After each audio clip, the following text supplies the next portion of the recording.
চিকিৎসা শাস্ত্রে হরমোনের ভারসাম্যহীনতাকে নীরবঘাতক বলা হয়। এ সমস্যা শুধু শরীরের পরিবর্তনই নয়, ব্যক্তিত্বেও বেশ পরিবর্তন লক্ষ্য হয়।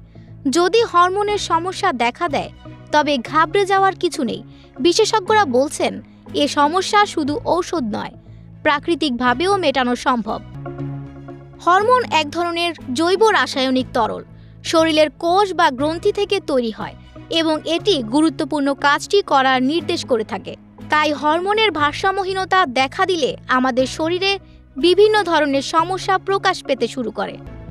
বিশেষজ্ঞরা বলছেন হরমোনের ভারসাম্যহীনতা দেখা দিলে শরীরে কিছু উপসর্গ স্পষ্ট হয়ে উঠবে, যেমন ওজন বৃদ্ধি ও হ্রাস হওয়া, ঘুমের সমস্যা, রক্তচাপ ও হার্ট রেট পরিবর্তন, বিরক্তি, বিষণ্ণতা, উদ্বেগ, মুড পরিবর্তন, ক্লান্তি, ক্ষুধা পরিবর্তন, পেশি দুর্বলতা, জয়েন্টে ব্যথা, অতিরিক্ত ঘাম, চুল পড়া, মুখে বা শরীরে লোম ওঠা ইত্যাদি।